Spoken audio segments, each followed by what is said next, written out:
Hello শিক্ষার্থী বন্ধুরা, আজকের ভিডিওতে তোমাদের সকলকে স্বাগত জানাই। তোমাদের ভালো রাখার চেষ্টায় আমি তোমাদের সঙ্গে রয়েছি সহকারী অধ্যাপক ডক্টর মন্টু বিশ্বাস। আজ আমরা গিরিশচন্দ্র ঘোষের বিখ্যাত পৌরাণিক নাটক জনা সম্পর্কে সংক্ষিপ্ত আলোচনা করব।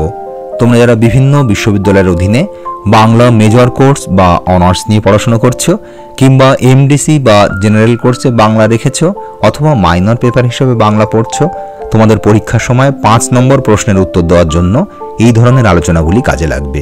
তাই আজকের এই আলোচনাটি তোমাদের জন্য বিশেষভাবে গুরুত্বপূর্ণ। এই সংক্ষিপ্ত প্রশ্নের আলোচনা এর আগের ভিডিওগুলিতেও করা হয়েছে। তোমরা যারা এখনও সেই ভিডিওগুলি দেখে পারোনি, তোমাদের জন্য এই ভিডিওর ডেসক্রিপশন বক্সে সেই ভিডিওর লিঙ্কগুলি দেওয়া রইল, সেখান থেকে তোমরা প্রয়োজন মতো দেখে নিও। আলোচনার শুরুতেই অন্যান্য দিনের মতন বলবো, তোমরা যারা এই চ্যানেলটিতে নতুন রয়েছো এবং এখনও চ্যানেলটিকে সাবস্ক্রাইব করোনি, তোমাদের কাছে অনুরোধ তোমরা চ্যানেলটিকে সাবস্ক্রাইব করে নিও এবং ভিডিও ভালো লাগলে একটি লাইক করে দিও। আর নতুন ভিডিওর নোটিফিকেশন পাওয়ার জন্য পাশে থাকা বেল আইকনটিতে ক্লিক করতে ভুলো না। সেই সঙ্গে অন্যান্য বন্ধুবান্ধবীদের কাছে এই তথ্যগুলিকে পৌঁছে দেওয়ার জন্য তাদের সঙ্গে ভিডিওটি শেয়ার করার অনুরোধও রইল। চলো দেরি না করে আজকের আলোচনা শুরু করা যাক। আমরা এই সংক্ষিপ্ত প্রশ্নের উত্তরগুলিকে কয়েকটি ভাগে ভাগ করে আলোচনা করতে পারি। প্রথমে গ্রন্থরূপ। গ্রন্থরূপের দিক থেকে জনা একটি পৌরাণিক নাটক। রচয়িতা জনা নাটকটির রচয়িতা গিরিশচন্দ্র ঘোষ। প্রকাশকাল জনা নাটকটি 1894 খ্রিস্টাব্দে প্রকাশিত হয়। বিষয়বস্তু জনা নাটকের কাহিনীতে দেখা যায় নীলধ্বজের পত্নী জনা তেজস্বিনী, পুত্র প্রবীর মহাবীর। যুধিষ্ঠিরের যজ্ঞের ঘোড়া সে আটকায়। পিতা নীলধ্বজ ভীত হয়, কিন্তু মাতার উত্তেজনায় প্রবীর অর্জুনের সঙ্গে যুদ্ধ করে এবং নিহত হয়।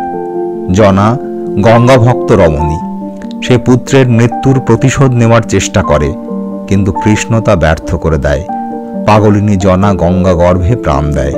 স্বর্গে গিয়ে পুত্রের সাথে মিলিত হওয়ার পরে মাতৃহৃদয় শান্ত হয়। গুরুত্ব গিরিশচন্দ্রের পৌরাণিক নাটকগুলির মধ্যে শ্রেষ্ঠ হল জনা।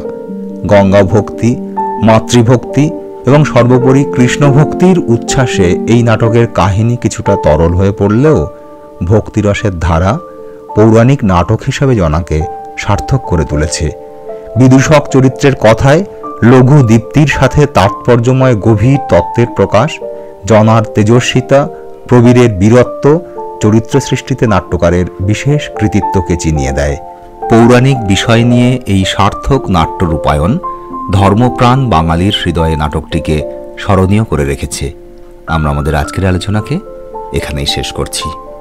এতক্ষণ সঙ্গে থাকার জন্য অনেক অনেক ধন্যবাদ। তোমাদের সকলেরই মঙ্গল হোক, তোমরা জীবনে সফল হও, এই শুভকামনা জানিয়ে আজকের ভিডিও শেষ করছি। দেখা হবে পরের ভিডিওতে।